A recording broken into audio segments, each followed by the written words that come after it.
মানুষ যখন আল্লাহকে পেয়ে যায়, হ্যাঁ, মানুষ যখন আল্লাহকে পেয়ে যায় তখন সে দুনিয়ার আসল বাস্তবতা বুঝতে পারে, দুনিয়া কি জিনিস। আলী রাদিয়াল্লাহু আনহুর একটা বই পড়ছিলাম, ওনার যে মানে দর্শনগুলা, ওনার যে চিন্তা ভাবনাগুলো, ওনার কিছু লেখা ছিল, কিন্তু এগুলো সব জায়গায় আসে নাই। এই বইগুলো সবাই পায় না, কিন্তু রেয়ার বই। তো ওখানে দুনিয়ার এক্সাম্পল দিচ্ছেন উনি বলছেন দুনিয়া এমন জায়গা যেখানে কেউ যদি ডুব দেয়, সমুদ্রে ডুব দেওয়ার মতো জাস্ট ডুব দেয়, তাহলে তার আমল, যত নেক আমল, সব আমল কমে আসবে। এটা কিন্তু বাস্তব। দুনিয়াতে ডুব দিবেন আপনি, দেখবেন আপনার নেক আমলগুলো কমে আসতেছে। তিনি বলছেন দুনিয়া হচ্ছে সাপের মতো। কেমন? সাপের মতো। ধরতে নাকি খুব সফট লাগে, ধরতে খুব স্পর্শ করতে সফট মনে হয়, কিন্তু এর বিষ যদি একবার ঢুকে দেয় শরীরে, আর রেহাই নাই। কথাগুলোর গভীরতা অনেক। এক জায়গায় লিখছেন উনি যে আমি দুই শ্রেণীর মানুষকে নিয়ে খুব সমস্যা আছে। এক শ্রেণী হচ্ছে যারা জাহেল আবেদ, মানে ইবাদত করে, অনেক ইবাদত করে কিন্তু জাহেল, জ্ঞান নাই কিন্তু ইবাদত করে, এদেরকে নিয়ে আমি খুব সমস্যা আছে। আর এক শ্রেণী হচ্ছে যারা ব্যক্তিত্বহীন আলেম, এদেরকে নিয়ে আমি সমস্যা আছে। আলেম কিন্তু কোনো ব্যক্তিত্ব নেই, এই জন্য মানুষ তার কাছে আসে না, দূরে সরে যায়। ব্যক্তিত্বহীনতার কারণে অনেক আলেম থেকে মানুষ দূরে সরে যায়, কিন্তু একজন আলেম যদি ব্যক্তিত্বশীল হয়, মানুষ তার কাছে আসে। খেয়াল করে দেখবেন। তো উনি বলছেন আমি এই দুই শ্রেণীর মানুষকে নিয়ে সমস্যা আছে, আর পড়তে শুরু করলে মনে হয় যে পড়তেই থাকে। বলছেন যে আমি অনেক জায়গায় ঘুরলাম, অনেক কিছু দেখলাম, শুনলাম, বুঝলাম, শেষে গিয়ে বুঝলাম যে মানুষ শুধু স্বার্থের জন্যই মানুষের কাছে থাকে। বলছে কথা।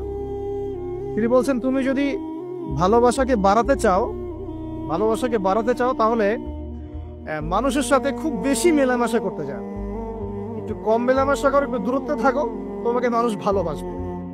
আর তুমি যদি খুব বেশি ডুব দাও না, তখন তোমার মূল্য আর ব্যক্তিত্ব নষ্ট হয়ে যাবে। এক একটা কথা কতগুলো বলে শেষ করব, অনেক আছে। এক পর্যায়ে তিনি ফাতিমা রাদিয়াল্লাহু আনহা যে ইন্তেকাল, এই ইন্তেকালকে নিয়েও দুটো লাইন লিখেছেন। এই লাইনগুলো পড়তে গিয়ে চোখ দিয়ে পানি চলে আসছে। তিনি বলছেন তোমাকে কতদিন দেখি না, কতদিন ছুঁয়ে দেখি না, কতদিন তোমার কাছে যাই না। সবাই বলে তুমি আমার থেকে দূরে, কিন্তু সত্যি কথা হচ্ছে তুমি আমার কলিজার ভিতরে আছো। এমন করে লিখেছেন ফাতিমা রাদিয়াল্লাহু আনহা সম্পর্কে। হে আমার প্রিয়তমা, তোমাকে কতদিন দেখি না, তোমার চেহারা কতদিন দেখি না, তোমাকে কতদিন ছুঁইতে পারি না। হ্যাঁ, সবাই বলে তুমি আমার থেকে দূরে চলে গেছো, কিন্তু আমি জানি তুমি আমার কলিজার বক্ষ পিঞ্জরে আছো। লিখেছে কবিতা। তো আপনারা একটু পড়াশোনা করবেন। স্পেশালি আমি আপনাদের এনকারেজ করি যে চার খলিফার জীবনে অবশ্যই পড়বেন, চার খলিফার জীবনী পড়বেন, সাহাবীদের জীবনী পড়বেন। তারা কিভাবে দিন শিখেছেন, বুঝেছেন, পালন করেছেন, প্রচার করেছেন, দিনের জন্য কত ত্যাগ স্বীকার করেছেন, এগুলো পড়বেন। আমি খুব রিকোয়েস্ট করি আপনাদেরকে যে আপনারা ইতিহাস পড়বেন। রাসূল সাল্লাল্লাহু আলাইহি ওয়াসাল্লামের জীবনী থেকে শুরু করে একদম অটোমান এম্পায়ার পর্যন্ত ইতিহাসগুলো পড়ে দেখেন। কিভাবে ইসলাম আজকে এই জায়গায় আসছে আপনি চিন্তাই করতে পারবেন। কত চড়াই উতরাই পেরিয়ে যে ইসলাম আজকে এই জায়গায় আসছে আপনি চিন্তাই করতে পারবেন। প্রিয় ভাইরা, আমাদের নবীজি সবচেয়ে ভালো মানুষ হওয়া সত্ত্বেও তাকে কিন্তু গালি খেতে হয়েছে এবং হত্যার চেষ্টাও করা হয়েছে। মনে রাখবেন, শুধু সৎ কাজের আদেশ করার নাম ইসলাম নয়, শুধু আংশিক বিষয় পালন করার নাম ইসলাম নয়, অসৎ কাজের নিষেধের নামও ইসলাম, এবং আল্লাহ নিষেধগুলো ছেড়ে দেওয়ার নামও ইসলাম। আল্লাহ পাক এটাই বলছে সূরা বাকারা 84-85-তে, তোমরা কি কিতাবের কিছু অংশ মানো, কিছু অংশ মানো না। ফামা জাযাউ মা ইয়াফআলু যালিকা ইল্লা খিzyun ফিল হায়াতিদ দুনিয়া, দুনিয়াতেই আমি লাঞ্ছিত করে দেব এমন অপরাধ করলে। ইয়াউমাল কিয়ামা ইউরাদ্দুনা ইলা আশাদ্দিল আযাব, কিয়ামতের মাঠে সবচেয়ে যন্ত্রণাদায়ক শাস্তি এদেরকে দেওয়া হবে। কাদেরকে? যারা কিতাবের কিছু অংশকে মানি, কিছু অংশ মানি না।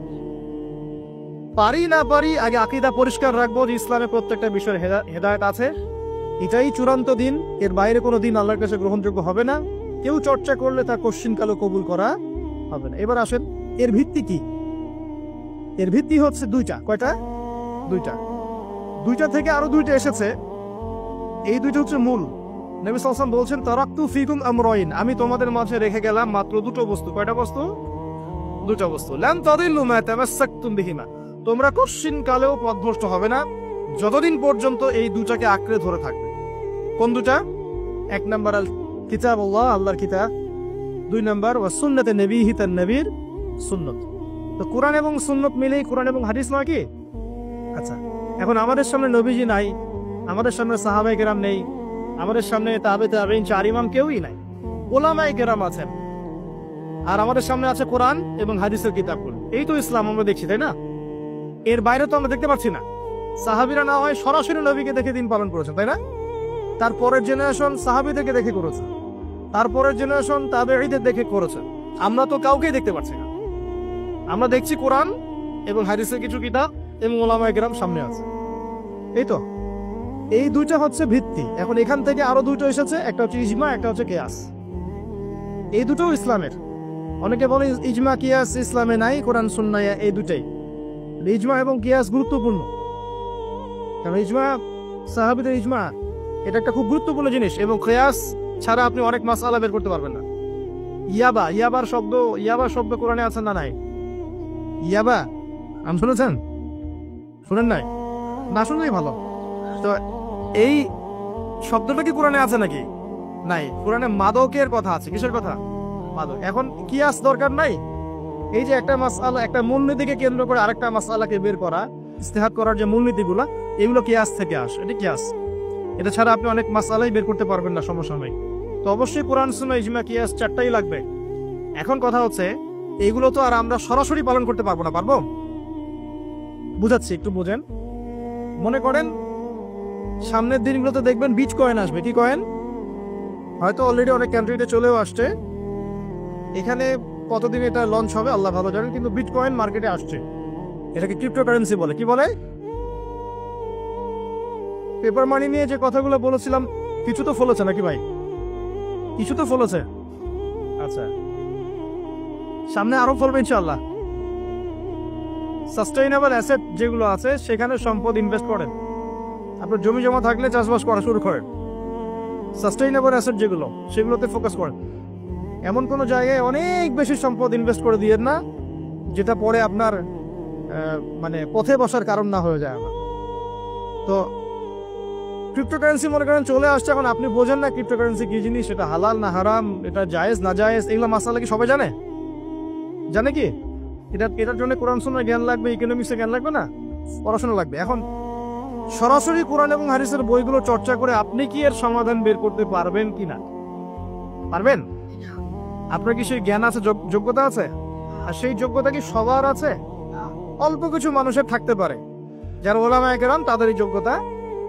তাদের মধ্যেও হয়তো কিছু মানুষের নাও থাকতে পারে না, কিন্তু বরেণ্য ওলামায়ে কেরাম যারা, তাদের মাঝে এগুলো থাকবে ইনশাআল্লাহ। এখন আপনি কি করবেন? কোরআন সুন্নাহকে পালন করার স্বার্থে ওলামায়ে কেরামের দ্বারস্থ হবেন এবং তাদের কাছে মাসলা মাসালগুলো জেনে নেবেন। তাহলে আপনি একা একা চর্চা করে বিভ্রান্ত হওয়ার সুযোগ থাকবে। এই বিষয়টা খেয়াল রাখবেন। এখন নতুন কিছু ফিতনা আসছে, যে কিছু মানুষ, সবাই না, অল্প কিছু মানুষ কোরআন সুন্নাহ নিজে নিজে পড়াশোনা করেই সবকিছু সমাধান বের করতে চাচ্ছে। এটা ঠিক না। সবকিছুর সমাধান বের করতে হলে মুস্তাহিদ হতে হবে, আর সবাই মুস্তাহিদ হতে পারবে না। সবাই কি আবু হানিফা রাহিমাহুল্লাহ হতে পারবে নাকি? সবাই কি ইমাম শাফিঈ হবে নাকি? সবাই কি আহমদ বিন হাম্বল হতে পারবে? সবাই কি ইমাম মালিক হতে পারবে? পারবে না। অতএব জ্ঞান চর্চার স্বার্থে, দিন পালনের স্বার্থেই ওলামায়ে কেরামের দ্বারস্থ হতে হবে। হকপন্থী ওলামায়ে কেরাম। এমন ওলামায়ে কেরামের কাছে আবার যায় না যার সকালে চা খাওয়ার সময় একটা ফতোয়া থাকে, বিকেলবেলা একটা মাই খায়, রাত্রে ফতোয়া আবার উঠে যায়। এই জায়গায় হচ্ছে না, তাহলে সমস্যা। ঠিক আছে? তো আল্লাহ পাক আমাদের বরেণ্য ওলামায়ে কেরামদেরকে হেফাজত করুন, দোয়া করি, এবং তাদের নেক হায়াতে বরকত দান করুন, এবং তাদের মাধ্যমে তিনি আরো বড় বড় খেদমত আঞ্জাম দেওয়ার তৌফিক আল্লাহ পাক দান। এবং যুব সমাজকে রিকোয়েস্ট করবো, আপনারা ডিটাচড হয়ে থাকবেন না। ওলামায়ে কেরাম থেকে ডিটাচড হয়ে আপনারা দিন পালন করতে যাবেন না, তার সাথে সম্পর্ক রেখেই দিন পালন করবেন ইনশাআল্লাহ। আল্লাহ সহজ করুক। এখন এই ভিত্তি পেয়ে গেলাম, এবার শেষ করার আগে আমি মূলনীতিগুলো বলে শেষ করছি। এই মূলনীতি কি ইসলামে?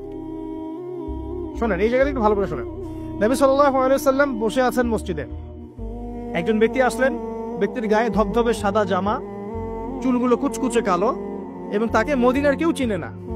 লা ইউরা আলাইহি আসারুস সাফর, তার গায়ে সফরের কোনো চিহ্ন দেখা যাচ্ছে না। তিনি আসলেন, এসে নবী সাল্লাল্লাহু আলাইহি ওয়াসাল্লামের হাঁটুর সাথে হাঁটু লাগিয়ে দিয়ে বসে পড়লেন। বসে নবীজিকে 4টা প্রশ্ন করলেন। কয়টা প্রশ্ন? 4টা। তার মধ্যে প্রথমটা হচ্ছে আখবিরনি আনিল ইসলাম, হে মুহাম্মদ সাল্লাল্লাহু আলাইহি ওয়াসাল্লাম, আমাকে ইসলাম সম্পর্কে বলো, যে ইসলাম কি। ইসলাম কি জিনিস, ইসলামের ব্যাখ্যা কি, সংজ্ঞা কি? নবীজি বলছেন সাল্লাল্লাহু আলাইহি ওয়াসাল্লাম, আর ইসলাম হচ্ছে আনতাশহাদু আল্লা ইলাহা ইল্লাল্লাহ, তুমি সাক্ষ্য দিবে যে আল্লাহ ছাড়া কোনো ইলাহ নাই, ওয়া আন্না মুহাম্মাদান আবদুহু ওয়া রাসূলুহু, এবং মুহাম্মদ সাল্লাল্লাহু আলাইহি ওয়াসাল্লাম আল্লাহর বান্দা এবং রাসূল। এটা এক নাম্বার, ইসলামের ভিত্তি এটা। নাম্বার 1 হলো কালিমা। কালিমার মধ্যে দুইটা অংশ। কয়টা অংশ? একটা হচ্ছে লা ইলাহা ইল্লাল্লাহ, মানে আল্লাহ পাকের তাওহীদ ছাড়া অন্য কোনো কিছু চলবে না। 2 নাম্বার হচ্ছে মুহাম্মদুর রাসূলুল্লাহ, মানে নবীর সুন্নাত ছাড়া অন্য কোনো সুন্নাত চলবে না। সিম্পল। লা ইলাহা ইল্লাল্লাহ মানে আল্লাহ ছাড়া কিছুই নাই, মানে আল্লাহ ছাড়া কোনো রিজিক দাতা নাই, কোনো পালনকর্তা নাই, কোনো সন্তান দাতা নাই, কোনো জীবন দাতা নাই, কোনো মৃত্যু দাতা নাই, কোনো বিধান দাতা নাই, আল্লাহ ছাড়া কিছুই না। মানে আল্লাহ পাকই সব, আল্লাহ থেকে সব হয়। নাকি অন্য কোন ইলাহ আছে? আস্তাগফিরুল্লাহ, অন্য কোন ইলাহ আছে? নাই। এটা হচ্ছে শিরক মুক্ত তাওহীদের স্টেটমেন্ট। লা ইলাহা ইল্লাল্লাহ মানে শিরক মুক্ত তাওহীদ। শুধু এটা মুখে জিকির না, পালন করে দেখাতে হবে। যদি ইবাদত বন্দেগীতে আপনি আল্লাহর দাসত্ব করেন, সেজদা দেন, আল্লাহকে সেজদা দেন, ইবাদতে লা ইলাহা ইল্লাল্লাহ ঠিক আছে। অর্থনীতিতে গিয়ে আপনি সুদ খাচ্ছেন, আল্লাহর বিধান মানছেন না, ওখানে লা ইলাহা ইল্লাল্লাহ ঠিক নাই। বুঝতে পারছি না? জীবনের সব ক্ষেত্রেই লা ইলাহা ইল্লাল্লাহ আনতে হবে, তারপরে তো হবে লা ইলাহা ইল্লাল্লাহর কায়েম। তাহলে তো হইল না কিছু। 2 নাম্বার, মুহাম্মদ রাসূলুল্লাহ মানে আপনি অন্যের মন গড়া কোনো আদর্শ, দর্শন, সুন্নাত ফলো করতে পারবেন না। আপনাকে মুহাম্মদ সাল্লাল্লাহু আলাইহি ওয়াসাল্লামকেই রোল মডেল মানতে হবে। এর নাম মুহাম্মদ রাসূলুল্লাহ। যদি কেউ মুহাম্মদ রাসূলুল্লাহ বলে অন্য কাউকে তার আদর্শ মেনে চলে, তাহলে মুহাম্মদ রাসূলুল্লাহ কেটে গেছে। এখানে একই কথা, নামাজে দাঁড়িয়েছেন রাসূলের মতো নামাজ পড়ছেন মাশাআল্লাহ, রোজা করছেন রাসূলের মতো, হজ উমরা সব রাসূলের তরিকায় হচ্ছে, তাসবিহ তাহরির সব রাসূলের তরিকায় হচ্ছে, অর্থনীতিতে গিয়ে আর রাসূলের তরিকা চলে না, তাহলে এখানে আর মুহাম্মদ রাসূলুল্লাহ থাকলো না। আমি মনে হয় বুঝাতে পারছি না। মানে জীবনের সব ক্ষেত্রেই লা ইলাহা ইল্লাল্লাহ মুহাম্মদুর রাসূলুল্লাহ থাকতে হবে, শুধু একটা অংশে নয়। এটা 1 নাম্বার। 2, ওয়ান তুকিমাস সালাহ, এবং যখন তুমি সালাত কায়েম করবে। ইসলামের 2 নম্বর পিলার কি? সালাত কায়েম করা। সালাতের বিষয়ে জাস্ট 2টো হাদিস বলে দিই আমি, তাহলে আপনার যথেষ্ট হবে ইনশাআল্লাহ। একটা হাদিসে নবীজি বলেন, মান তারাকা সালাতান মুতাআম্মিদান ফাকাদ কাফার, কেউ যদি ইচ্ছাকৃতভাবে নামাজকে ছেড়ে দেয়, সে ব্যক্তি কিন্তু কুফরি করলো। কি করলো? আমরা যারা নামাজ পড়ছি না, আমরা কিন্তু কুফরির মধ্যে আছি। মুয়াজ বিন জাবাল রাদিয়াল্লাহু আনহু নবীজি বলেন, মান তারাকা সালাতান মুতাআম্মিদান ফাকাদ বারিআত মিন জিম্মাতিল্লাহ, কেউ যদি নামাজ ছেড়ে দেয়, ফরজ নামাজ তার উপর ছেড়ে দেয়, ত্যাগ করে, সে ব্যক্তি আল্লাহ জিম্মাদারি থেকে মুক্ত হয়ে গেল। আল্লাহ জিম্মাদারি নাই তার উপরে, আল্লাহ পাকের কোনো রেসপন্সিবিলিটি নাই তার উপরে, আর আল্লাহ ছেড়ে দিয়েছেন তাকে, যাও। একটা হাদিস আছে, বাইনা রাজুলি ওয়া বাইনা শিরকি ওয়াল কুফরি তারকুস সালাহ, একজন আল্লাহর বান্দা আর একজন কাফের মুশরিকের মাঝে পার্থক্যই নামাজ। নামাজ নাই, ইসলাম নাই। শুধু আইওয়া শোডাউন দিয়ে কিচ্ছু হবে না ভাই, অথচ নামাজ আগে ঠিকঠাক মতো পড়তে হবে। পড়তে হবে না ভাই? আমাদের যুব সমাজ এখন রাত 3:30টায় খেলা দেখতে ওঠে, তাহাজ্জুদে ওঠার সুযোগ হচ্ছে না, ফুরসত হচ্ছে না। 3:30 4টা হলেও উঠতে হবে, অ্যালার্ম দিয়ে রাখবে, আর্জেন্টিনার খেলা আছে। কিন্তু আর 1 ঘন্টা পরে ফজরের নামাজ, ওই খেলা দেখি ঘুম, ফজরের নামাজ। এই যে ঢাকায় দেখলেন না, ছবি দেখলে মনে হয় একটা তিল পরিমাণ জায়গা নেই মানুষের দাঁড়ানো, পর্দার সামনে একটা তিল পরিমাণ জায়গা নেই মানুষের দাঁড়ানো। হই হুল্লা করতেছে, নাচছে, গাচ্ছে, স্মোক করতেছে, ড্রিঙ্কস করতেছে। মিডিয়া এগুলোকে প্রমোটও করতেছে। মিডিয়া প্রমোট করতেছে মানে কি? মিডিয়া দেখাচ্ছে মানে বিশ্ব কত ভালো আছে এখন, কত সুখ আমাদের। হ্যাঁ, আমাদের সুখী সুখ, খালি সুখে সমৃদ্ধ জীবন যাপন করতেছে, খেলা দেখতে নাচতেছে নাকি। অথচ দেখেন ইকোনমিক সেকশনের কি অবস্থা, দেখেন কি অবস্থা দেশ। এই যে আমাদের সমাজের, যুব সমাজের নৈতিকতার অবস্থাগুলো দেখেন, ধর্ষণের হার দেখেন, জেনার হার দেখেন, মাদকাসক্ত মানুষদের হার দেখেন, কত হারে মানুষ মাদক খাচ্ছে, পরকীয়ার হার দেখেন, ব্লু ফিল্মসের হার দেখেন। ওদের ভাবখানে এমন যে খুব সুখ আমার জীবনে, খেলো আর খেলো। খেলার দলিল তো কোরআনে আছে তো। হ্যাঁ, আল্লাহ পাক বলেন এই দুনিয়ার জীবনটা হচ্ছে খেলতামাশার দোকান। খেলার দলিল কোরআনে তো আছে। ওমা হাযিহিল হায়াতুদ দুনিয়া ইল্লা মাতাউল গুরুর, এরকম একটা আয়াত আছে সূরা হাদীদের মধ্যে। আল্লাহ পাক আছে, আল্লাহ পাক বলেছেন যে ইলামু, তোমরা জেনে রাখো, আন্নামাল হায়াতুদ দুনিয়া লাইবু ওয়া লাহু, তোমরা জেনে রাখো যে দুনিয়ার পুরো দুনিয়ার জীবনটাই খেলা, খেলতামাশা, ওলাহু, ঠাট্টা, হাসি ঠাট্টা, মানে এটা কি বলা বাংলা দিয়ে, ভ্রম, ভ্রম, মায়া, মোহ, ভ্রম। তোমরা জেনে রাখো দুনিয়ার জীবনটা খেলা, খেলতামাশা, ভ্রম, মিছে মায়া। ই'লামু আন্নামাল হায়াতুদ দুনিয়া লা'ibun ওয়া লাহু ওয়া জিনাতুন ওয়া তাফাখুরুন বাইনাকুম ওয়া তাকাসুর। এবং দুনিয়ার জীবন হচ্ছে একে অপরের সাথে প্রাচুর্যের প্রতিযোগিতা। এগুলা আল্লাহ পাক বলছেন, তো খেলার দলিল তো কোরআনেও পাওয়া যাচ্ছে না? দুনিয়ার জীবনটাকে আল্লাহ বলছেন ওয়া হাযিহিল হায়াতুদ দুনিয়া ইল্লা মাতাউল গুরুর। পুরো দুনিয়ার জীবনটাই হচ্ছে মাতাউল গুরুর, প্রতারণা, ধোঁকা, মরিচিকা ছাড়া কিছুই না। আর প্রমোট করা হয় যে বিউটি কন্টেস্ট হচ্ছে, মনে হচ্ছে কত সুখ আমাদের। হ্যাঁ, মেয়েরা একদম অর্ধনগ্ন নগ্ন হয়ে ফ্যাশন শো করছে, প্রমোট করছে, দেখো এগুলো সবাই কি সুন্দর জিনিস, কত সুখ, কত সুখে আছি আমরা। খেলতেছে মানুষ, দেখো ব্রাজিল আর্জেন্টিনা খেলা হচ্ছে, কত সাপোর্টার, কত সুখ, কত মজা, কত লাজ্জাত দুনিয়াতে। হ্যাঁ, মানে কি প্রমোট করতেছে দেখেন। মানে রিয়েলিটি, একটা কথা বলেছে অনেক লেকচারে যে এই ফিতনাময় যুগ, দাজ্জালের যে যুগটা হবে না, ওই যুগে বাস্তবতা আর ভিজুয়াল ওয়ার্ল্ড হবে আকাশ পাতাল পার্থক্য। মানে যা আপনি দেখবেন সেটা সত্য না, ভিতরের বিষয়টা সত্য, যেটা আপনি দেখতে পাচ্ছেন। যা আপনি দেখবেন সেটা সত্য না, যা সত্য তা আপনি দেখতে পাচ্ছেন না। এটা হবে দাজ্জালের যুগ। কেমন? খিদিরের মতো। নৌকা ফুটা করলেন কেন? সন্তান হত্যা করলেন কেন? বাচ্চা হত্যা করলেন কেন? আর যে দেয়াল নির্মাণ করলেন কেন? তিনটা ক্ষেত্রে মুসা আলাইহিস সালাম ভেটো দিচ্ছেন, খিদির আলাইহিস সালাম বলছেন যে এর পিছনে কারণ আছে। কারণ আছে না? দাজ্জালের যুগটা এমন হবে, বাহ্যিক ভাবে যেটা দেখছেন চোখ দিয়ে এটা সত্য নয়, ভিতরে যেটা আছে ওটা সত্য। ভিতরটা সবাই দেখতে পারবে না, দেখতে হলে খিদির হতে হবে।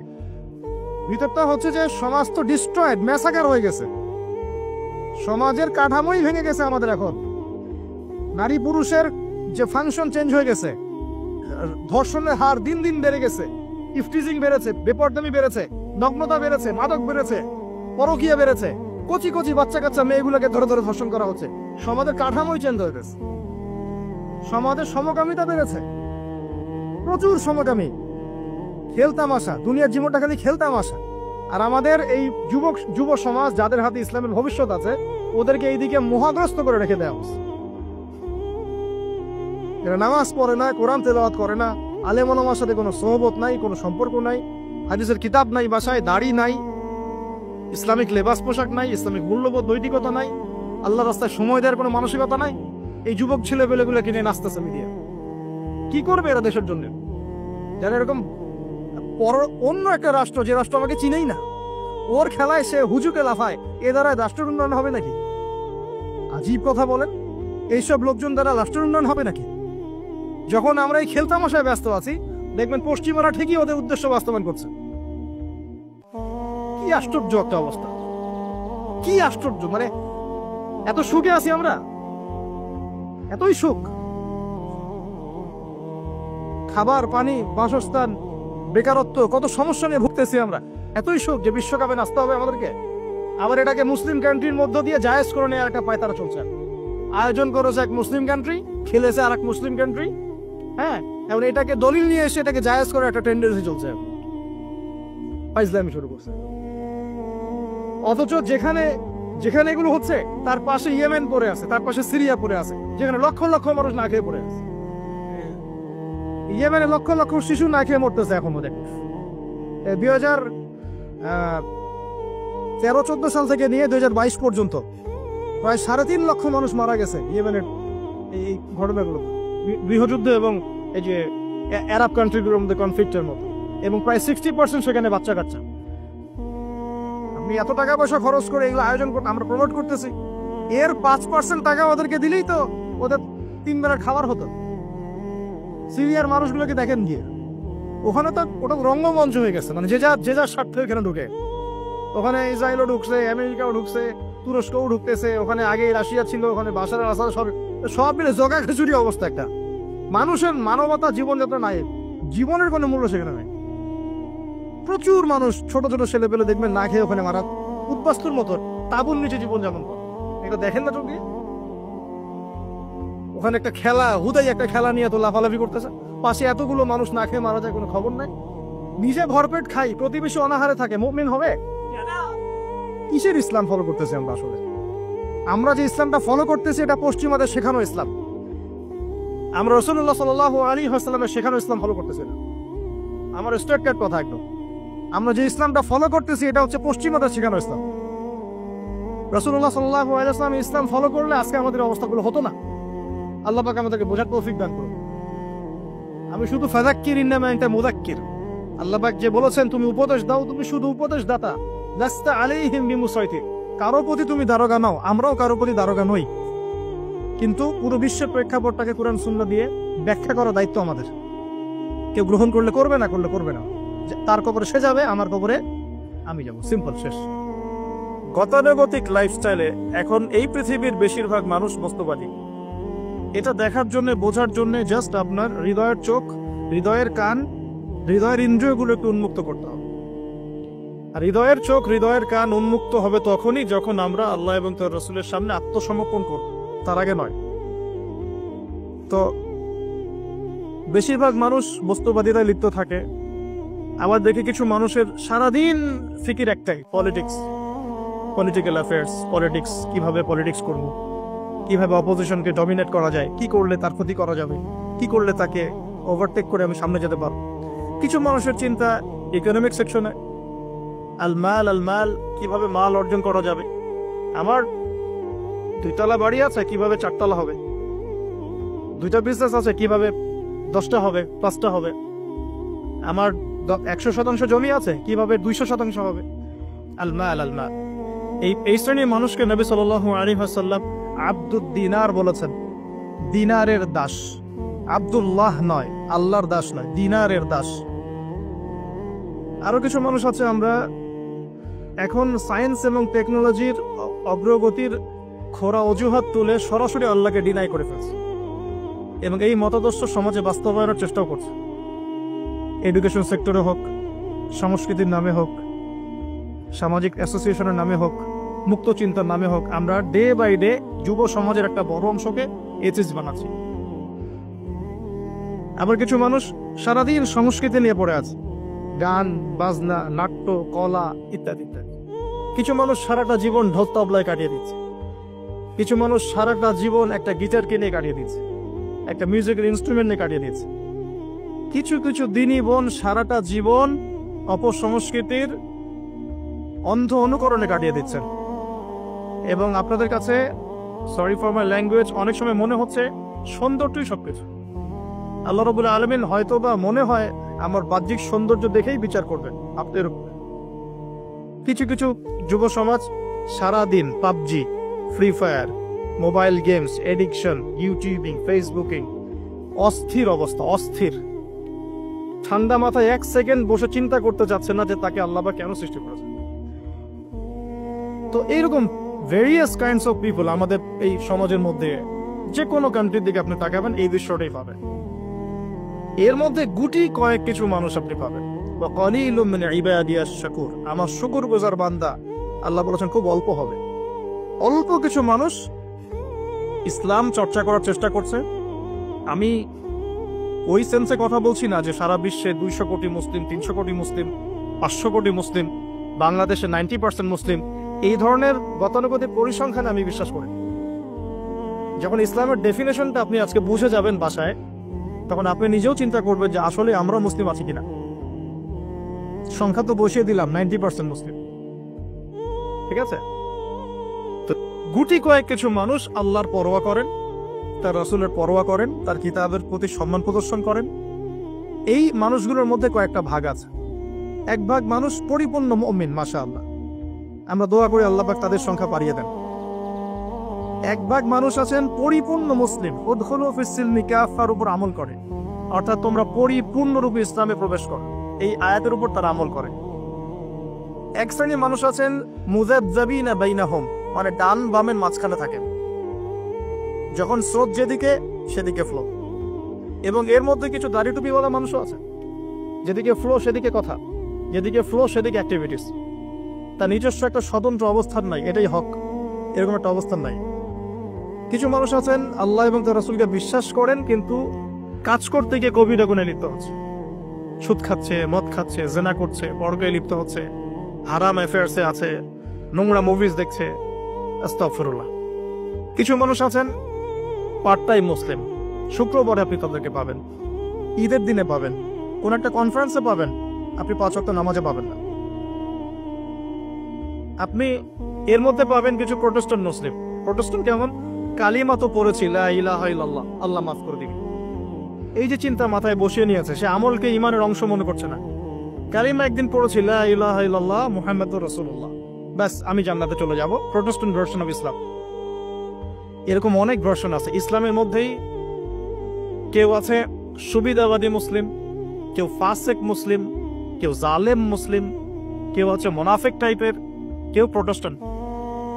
খাঁটি আল্লাহর বান্দা, খাঁটি মুমিন, খাঁটি মুসলিম, এই মানুষগুলোকে মোটিভেট করার জন্য আজকের টপিক। আসুন কিছু মহামানবের গল্প শুনে শুরু করতে চাই, আমাদের আদি পিতা আদম আলাইহিস সালামকে দিয়ে। কেন এত বড় লম্বা ভূমিকা দিলাম? কারণ আমরা কেউ প্রোটেস্ট্যান্ট মুসলিম থাকতে চাই না। আমরা পরিপূর্ণ কোরআন এবং সুন্নাহ অনুসরণ করতে চাই। পরিপূর্ণ কোরআন এবং সুন্নাহ আমার ব্যক্তি জীবন, আমার পারিবারিক জীবন, আমার অর্থনৈতিক জীবন, আমার সামাজিক জীবন, ইনশাআল্লাহ আল্লাহ যদি তৌফিক দান করেন আমার পলিটিক্যাল লাইফেও থাকবে ইনশাআল্লাহ। এই কনসেপ্টের নাম ইসলাম। এই কনসেপ্টকে ডিনাই করলেই মুনাফিক হয়ে যাবে। কেউ মানতে পারুক বা না পারুক এটা পরের ইস্যু, কিন্তু আগে আমার আকীদা ঠিক করতে হবে ইসলাম এটা। এখন আমি প্রথমে শুরু করব আমার ব্যক্তিগত জীবন থেকে। আমি সালাত দিয়ে স্টার্ট করব, আমি সওম রাখবো, বেশি বেশি নফল ইবাদত করব, কোরআন তেলাওয়াত করব, দান সাদাকা করব, ভালো কাজে অংশ নিব, সৎ কাজে আদেশ করব, অসৎ কাজে নিষেধ করব। আমি আমার ব্যক্তি জীবনটাকে ইসলামাইজড করব সবার আগে। আমি সবার আগে বড় স্তরে যাব না, এটাই সুন্নাহ। এরপরে আমার একটা পরিবার আছে। আমার পরিবার, আমার মা, আমার বাবা, আমার স্ত্রী, সন্তান, সবাইকে নিয়ে পরিবার। তাদেরকে ইসলামের মধ্যে রাখার দায়িত্বটা আমার। আমার সমাজ আছে, সমাজে আমি যতটুকু পারি ইসলামকে ইম্পোজ করব। ইকোনমিক সেকশনে গিয়ে আমি হালাল হারামে পরোয়া করব না এমন মানুষ হব না। আমি সেখানে হালাল খাবো, হারাম থেকে দূরে থাকবো। যদি আল্লাহ পাক আমাকে পলিটিক্যাল ক্ষমতা দেন, আমি আমার জায়গা থেকে চেষ্টা করব ইসলামকে ইম্পোজ করার জন্য। অ্যাটলিস্ট কুফর, শিরক এবং তাগুতকে এস্টাবলিশ করবো না। কিছু করতে পারি না পারি, অ্যাটলিস্ট কুফর, শিরক এবং তাগুতকে এস্টাবলিশ করবো না। মোটা দাগে কথা বললে অনেক হার্ড কথা হয়ে যায়। পুরো ওয়ার্ল্ডের গ্লোবাল অ্যাফেয়ার্স এখন তাগুতের উপরই আছে। আপনি কত বড় সংস্থার নাম নেবেন? World bank, IMF, United Nations, কোন অ্যাসোসিয়েশনের মধ্যে 100% কেন 10% ইসলাম নাই।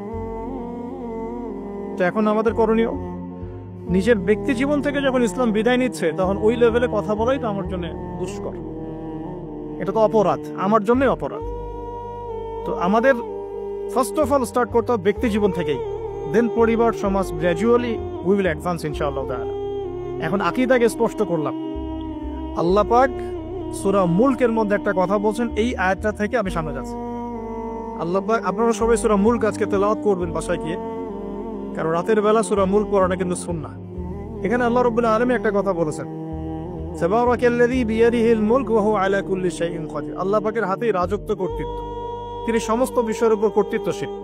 আল্লাযী খালাকাল মাউতা ওয়াল হায়াতা, যিনি মৃত্যু এবং জীবন সৃষ্টি করেছেন। কি রিজনে, কি কারণে? লিয়াবলুয়াকুম আইয়ুকুম আহসানু আমালা। আল্লাহ পাক দেখতে চান আমাদের মধ্যে আমলে আহসান কে। অনেক লেকচারে আমি আহসান শব্দটার অ্যাপ্রোপ্রিয়েট ব্যাখ্যা পাইনি স্কলারদের কাছে, লেকচারারদের কাছে। হাসান শব্দটার সুপারলেটিভ ফর্ম হচ্ছে আহসান।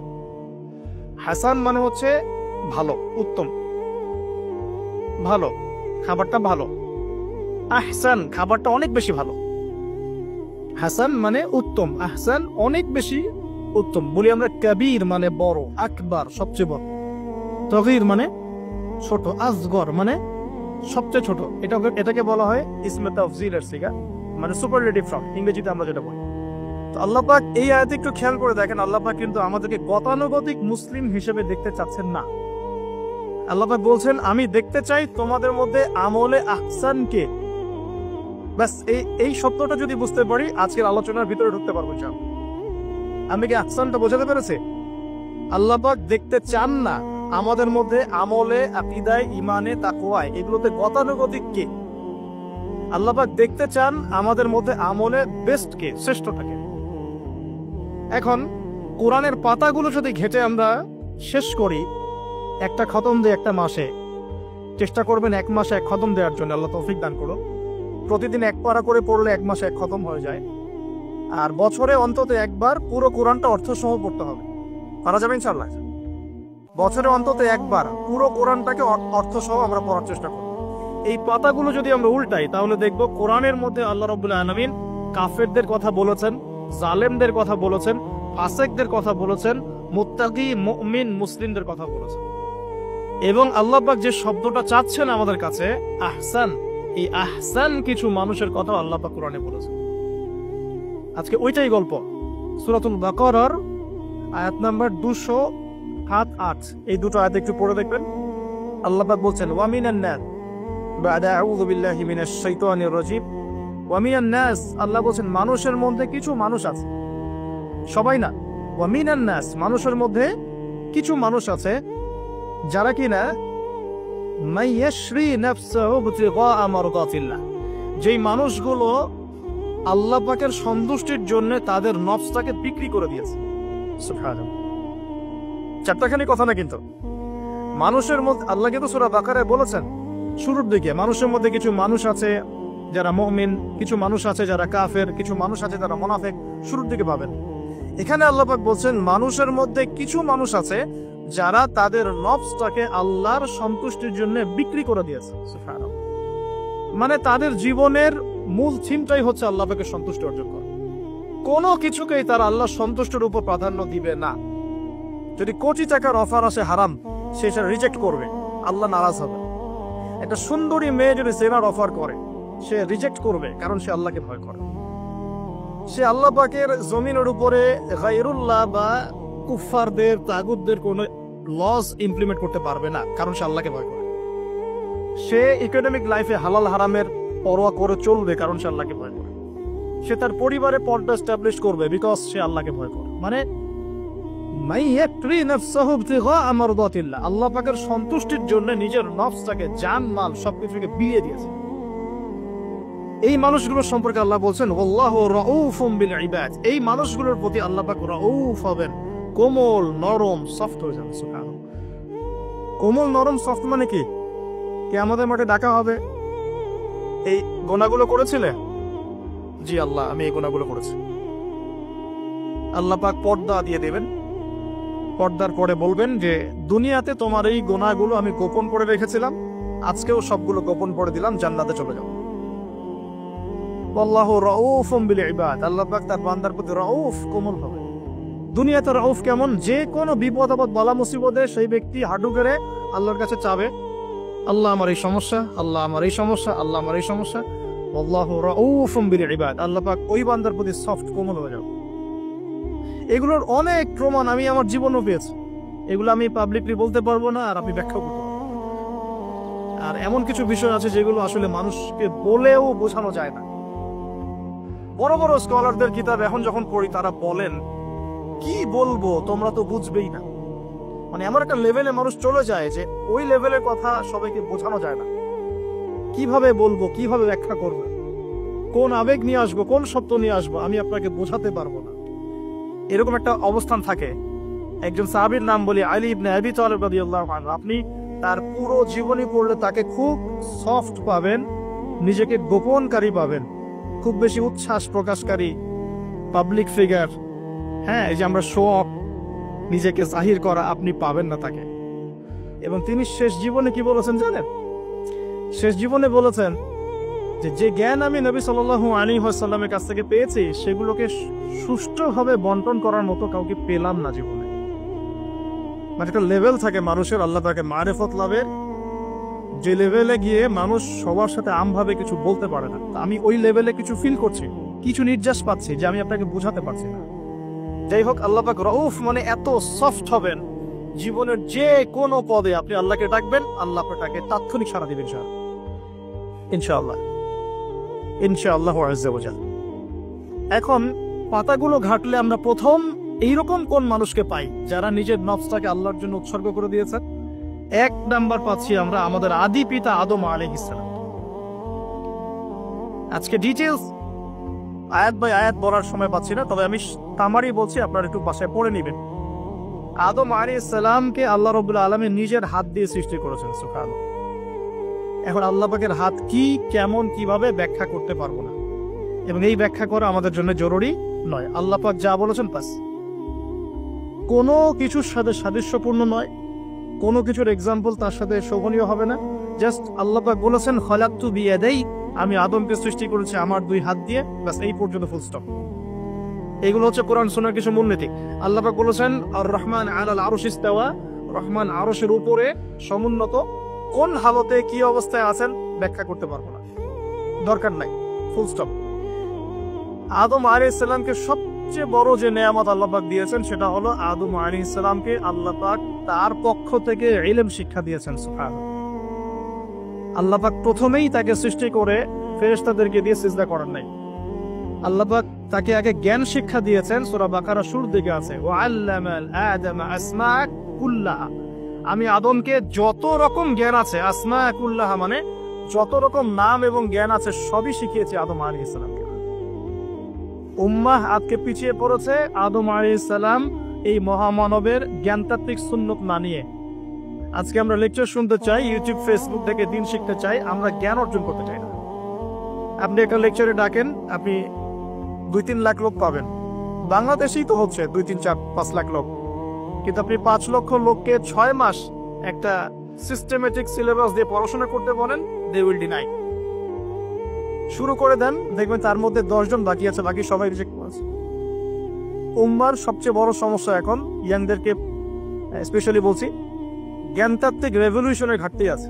আমরা অনেক কিছু করতে চাই, অনেকে দাওয়ার কথা বলেন, জিহাদ ফি সাবিলিল্লাহর কথা বলেন, ইসলাম প্রতিষ্ঠার কথা বলেন, জ্ঞান অর্জন করতে চান না। ইলম অর্জন ছাড়া আপনি কিছুই করতে পারেন। আমরা জানি যে আদম আলাইহিস সালামকে এবং তার স্ত্রী হাওয়া আলাইহিস সালামকে জান্নাতে রাখা হয়েছে। সেখানে ওই যে ফেরেশতাদের মধ্যে লুকিয়ে থাকা জিন, যার নাম ইবলিস, সে সিজদা করে নাই। ইবলিস কিন্তু ফেরেশতা ছিল না, এটা ভুল কথা। ইবলিস কানা মিনাল জিন্নি ফাফাসাকা আন আমরি রাব্বি, ইবলিস ছিল জিন জাতির একজন যে তার রবের আদেশকে লঙ্ঘন করেছিল। ইবলিস ফেরেশতা ছিল না, এটা ভুল কনসেপ্ট। এমন না সে ফেরেশতা ছিল পরে শয়তান হয়ে গেছে, না, সে কখনোই ফেরেশতা ছিল না, সে জিন জাতির একজন ছিল। বিকজ এই পৃথিবীতে মানুষের আগে জিন জাতির অবস্থান ছিল, এর পূর্বে হয়তো আরো কিছু ছিল, আমরা জানি না, আল্লাহ পাক গোপন করে দিয়েছেন, আমরা জানি না। এখন ইবলিস সিজদা করেনি কেন? বিকজ সে বলেছিল খলাকতানি মিন নার ওয়া খলাকতাহু মিন তিন, আমাকে সৃষ্টি করেছেন আপনি আগুন দিয়ে, আদমকে সৃষ্টি করেছেন মাটি দিয়ে, কেন আমি আদমকে সিজদা করব? সে আদমকে সিজদা না করে এটা প্রমাণ করতে চাচ্ছে যে আল্লাহ আপনি ভুল, আমি সঠিক। নাউজুবিল্লাহ। এটাকে বলা হয় বাতিল কিয়াস, বাতিল কিয়াস, ভুল কিয়াস। এবং শুধু তাই না, আল্লাহ রাব্বুল আলামিন তাকে ওয়ার্ন করার পরেও সে কিন্তু ইউটার্ন করে তওবা করে ফিরে আসে নাই। সে তার মতের উপর অটল ছিল। পক্ষান্তরে আমাদের পিতামাতা যখন ফল খেয়ে ফেলেছেন জান্নাতে, যখন পোশাক খুলে গেছে, জান্নাতের পোশাক খুলে গেছে, ফল খাওয়ার পর প্রথম যে ঘটনা ঘটেছে, গায়ের পোশাকটা খুলে গেছে। দেখেন, সর্বপ্রথম আমাদের পিতামাতাকে জান্নাতে ফেরেশতাদের সামনে ইবলিস নগ্ন করে দিয়েছে। এটা ছিল আমাদের প্রতি ইবলিসের সবচেয়ে বড় আঘাত। শুরুতে, প্রথম আঘাত, শুরুতে শিরক করাতে পারে নাই, বেদাত করাতে পারে নাই, হারাম খাওয়াতে পারেনি ইত্যাদি। শুরুতে আমাদের পিতামাতাকে সে অবাধ্যতায় লিপ্ত করে গা থেকে জান্নাতের পোশাকটা খুলে ফেলে দিয়েছে। এখান থেকে আমাদেরকে বুঝতে হবে আজকের এই গ্লোবাল সোসাইটিতে আমরা যে নগ্নতার এই ভয়াল থাবা এবং প্রদর্শনী দেখছি, এটা ওই আসমানের ওই যে ইবলিসের যে চক্রান্ত, তার এই জমিনে বাস্তবায়ন হচ্ছে। এখন বুঝাতে পারিনি মনে হয়, আল্লাহ মাফ করো। ইবলিস আমাদের পিতামাতার গা থেকে কাপড় খুলে ফেলে দিয়েছিল। সূরা আরাফে আল্লাহ পাক এটা বলেছেন, ইয়ানজিউ আনহুমা লিবাসাহুমা লিইউরিয়াহুমা মিন সাওয়াতিহিমা। হে বনু আদম, তোমরা সতর্ক থেকো, তোমাদের পিতামাতার গা থেকে কিন্তু ইবলিস কাপড় খুলে ফেলেছিল, তোমরা পৃথিবীতে গিয়ে আবার সেই কাজ করো না। তাহলে এখন আমরা একটু বুঝতে চেষ্টা করি, ইন্টেলেকচুয়াল অডিয়েন্স সবাই আমাদের ক্রিটিক্যাল থিঙ্কার্স দরকার। তাহলে এখন যে সোসাইটির মধ্যে নগ্নতার, বেহায়াপনার সয়লাভ চলছে, every single city and country, including Dhaka, the city of Akhiruzzaman, সেটাও তো দেখেন কোথায় আপনি মানে শালীনতা পাচ্ছেন, ইসলামিক কান্ট্রি হিসেবে আলহামদুলিল্লাহ এখানে অনেক কিছু পান। ওয়ার্ল্ডের অন্যদিকে তাকিয়ে দেখো, তার মানে ইবলিসের ওই এজেন্টটা এখন পৃথিবীতে কিছু মানুষ বাস্তবায়ন করছে। তাদের সাথে ইবলিসের একটা যোগসূত্র আছে আদর্শিক। আল্লাহ পাক আমাদের মা বোনদেরকে বেপরদামি থেকে হেফাজত করুন এবং আমাদের চোখগুলোকে আল্লাহ পাক পবিত্র করুন। কিভাবে আপনি চোখ নামিয়ে চলবেন এই সমাজের মধ্যে, এতে এত সহজ নয়। আমরা খুব ভালো করে জানি এটা এত সহজ নয়। তো দেখুন, অনেক ভিতরে চলে যাচ্ছি। আদম আলাইহিস সালাম হাওয়া আলাইহিস সালামকে সর্বপ্রথম নগ্ন করে দিয়েছে ইবলিস। তারা কিন্তু তওবা করে ফিরে এসেছে। কি সেটা? রব্বানা, আমরা বলি রব্বানা যালামনা আনফুসানা ওয়া ইল্লাম তাগফির লানা ওয়া তারহামনা লানাকুনান্না মিনাল খাসিরিন। যখনই আমাদের পিতামাতা বুঝতে পারলেন যে তারা একটা ভুল করে ফেলেছেন, তখন তারা তওবা করে ইউটার্ন করলেন আল্লাহর দিকে, যেই কাজটা ইবলিস করে নাই। এই কাজটা ইবলিস না করার কারণে সে কাফের হয়ে গেছে, চিরস্থায়ী জাহান্নামী হয়ে গেছে। আর এই তওবা করে ফিরে আসার কারণে আমাদের পিতামাতা জান্নাতি হয়ে গেছে। আল্লাহ পাক এই কারণেই তার রাসূলের মাধ্যমে জানিয়েছেন যে প্রত্যেক আদম সন্তান, কুল্লু বানি আদম খাত্তা, প্রত্যেক বনু আদম হচ্ছে পাপী। আমরা সবাই পাপী, আমরা সবাই পাপী। পাপের তো শেষ নাই আমাদের, আল্লাহ মাফ করুন। ওয়া খায়রুল ফাত্তাইন আত-তাওয়াব, যারা তওবা করে ফিরে আসে এরাই হচ্ছে শ্রেষ্ঠ পাপী। জীবনের যে কোনো সময় যদি কেউ খালেস ভাবে আল্লাহর দিকে তওবা করে ফিরে আসতে পারে, আল্লাহ পাক এক মুহূর্তের মধ্যে তার আমলনামার সমস্ত গুনাহ মাফ করে নেকি দিয়ে পরিবর্তন করতে পারে। এগুলো হাদিস থেকে বলছি, ডিটেলস বলতে পারছি না আমি, কোডগুলো। তো এখন এই মহামানবের জীবন থেকে আমরা কি শিখলাম? দেখুন, তাকে আল্লাহ পাক ইলমের নিয়ামত দিয়েছেন। তার মানে আমরা যদি গতানুগতিক মুসলিম না হয়ে এক্সট্রা অর্ডিনারি মুসলিম হয়ে আল্লাহর সাথে সাক্ষাৎ করতে চাই, দুনিয়াতে বেঁচে থাকতে চাই, পরকালে জান্নাত চাই, তাহলে আমাদেরকে আগে ইলমের চর্চা করতে হবে। এবং এই জ্ঞানের চর্চা মানে ক্লাসিক্যাল সিলেবাসে আপনাকে পড়াশোনা করতে হবে। শুধু একটা লেকচার শুনে নয়, ফেসবুক ইউটিউব দেখে তো মোটেই নয়। এখান থেকে মাঝে মাঝে কিছু নলেজ নেওয়া যায়, কিন্তু এগুলো কখনো কনস্ট্রাকটিভ নলেজ নয়। বরেণ্য উলামায়ে কেরাম যারা থাকবেন আপনাদের বেস্ট পসিবল ওয়েতে, তাদের কাছে গিয়ে পরামর্শ করে বইপত্র পড়তে হবে। আদারওয়াইজ আপনার মেমোরি এবং জ্ঞানটা বিক্ষিপ্ত হয়ে যাবে।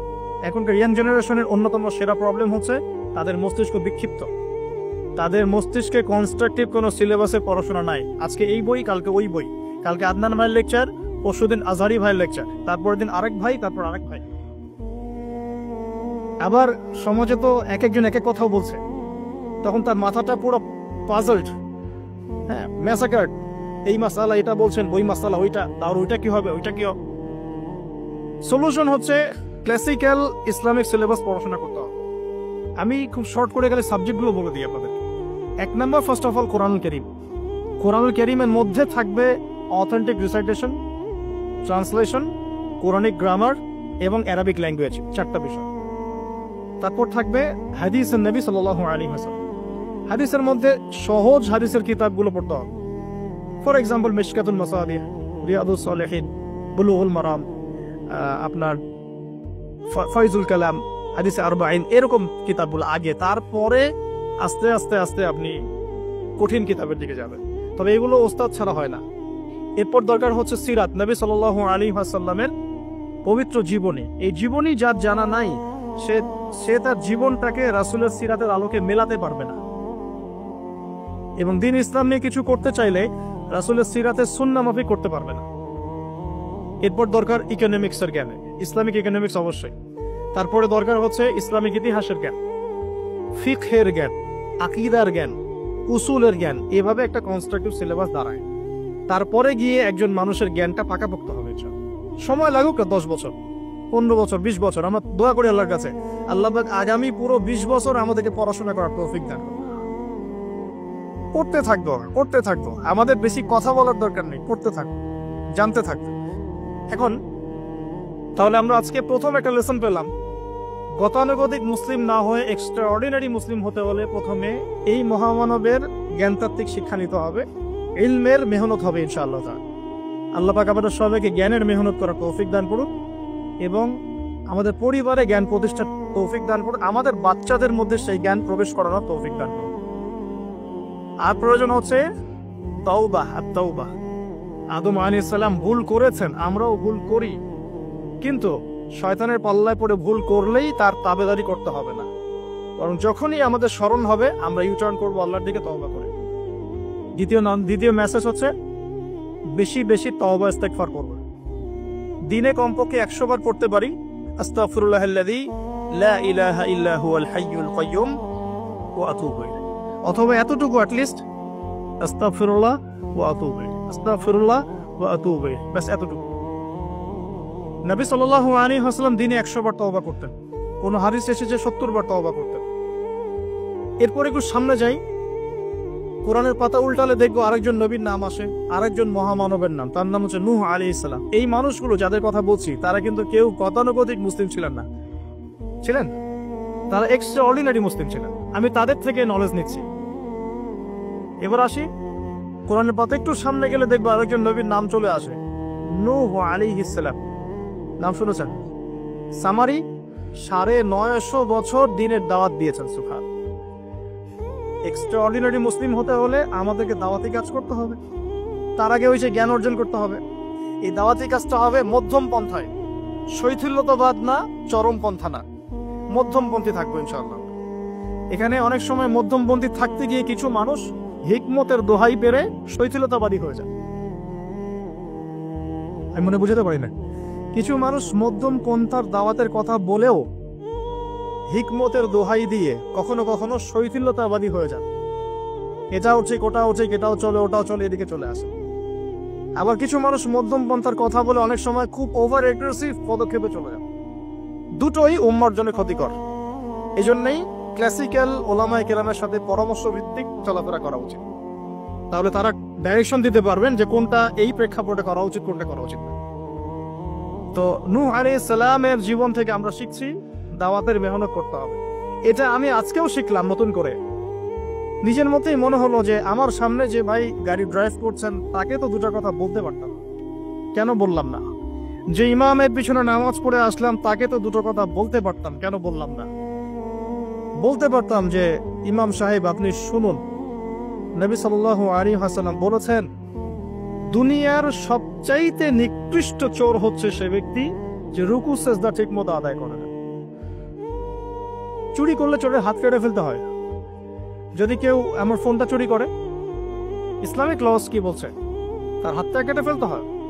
আর নবীজি বলছেন সবচেয়ে নিকৃষ্ট চোর সে ব্যক্তি যে ব্যক্তি রুকু সেজদা ঠিকমতো আদায় করে না। তো আমরা এরকম দাওয়াতের অনেক ক্ষেত্র পাই। নিজেও ফিল করলাম যে না, আসলে মনে হয় আমি পরিপূর্ণ দায়ী হতে পারছি না। আমি তো এই যে বিমানে আসলাম তার কেবিন ক্রুদেরকে দাওয়াত দিতে পারতাম, অ্যাটলিস্ট শালীনতার একটা আয়াত শোনাতে পারতাম যে এই পোশাকগুলো মেয়েদের পরা উচিত নয়। যে পোশাকটা আপনি পরে আছেন আকাশে উঠছি, সুবহানাল্লাহ, 1 সেকেন্ডের মধ্যে প্লেন ক্র্যাশ করতে পারে। Possible or not possible? 1 সেকেন্ডের মধ্যে। সেখানে আমি কিভাবে আল্লাহর জিকির বাদ দিয়ে বেহায়াপনে লিপ্ত হতে পারি? বিশ্বাস করেন, হয়তোবা আমি একটু দুর্বল মনের মানুষ কিনা জানি না, কিন্তু আমি এয়ারে উঠলে আমার সবসময় ফিকির থাকে লা ইলাহা ইল্লাল্লাহ লা হাওলা ওয়ালা কুওয়াতা ইল্লা বিল্লাহ আস্তাগফিরুল্লাহ ওয়া আতুবু ইলাইহি।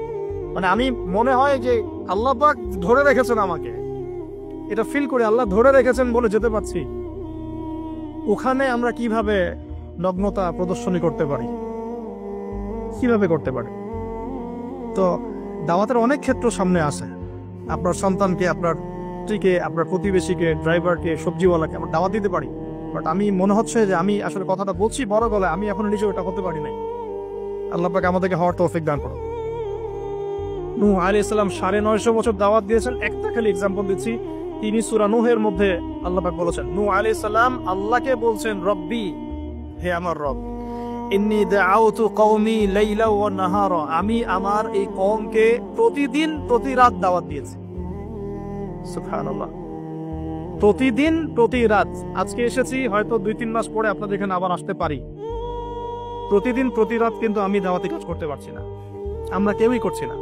নূহ আলাইহিস সালাম বলছেন আমি বিনা আজর, কোনো আজর ছাড়াই, কোনো স্বার্থ ছাড়াই আল্লাহ আমি আমার কওমকে দিন রাত দাওয়াত দিয়েছি। ওয়ালাম ইয়াজিদহুম দুআই ইল্লা ফিরারা, যখনই দাওয়াত দিয়েছি আমার দাওয়াত শুনে তারা খালি পৃষ্ঠ প্রদর্শন করেছে।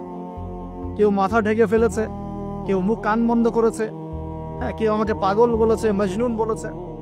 এমনকি তিনি যখন নৌকা বানাচ্ছেন আল্লাহ পাকের আদেশে, মানুষ পাশ দিয়ে হেঁটে যায় আর টিচকারি করে, কবে মরুভূমিতে নৌকা চলবে? তোমার এই নৌকা মরুভূমিতে চলবে কবে? মানুষ টিটকারি মারে। তো এখনো দেখবেন স্ক্যাটোলজিক্যাল কথা বললে, আখিরুজ্জামান নিয়ে কথা বলে অনেকেই মজা নেয়। কবে আসবে ক্যাশলেস সোসাইটি? বললাম তো চলে আসছে। কবে আসবে মালহামা? বুঝি চলে আসবে। কবে আসবে বড় বড় ভূমিকম্প? আসছে, সবর করেন। তো নূহ আলাইহিস সালামের জীবন থেকে শিক্ষা আমরা দাওয়াত দিব।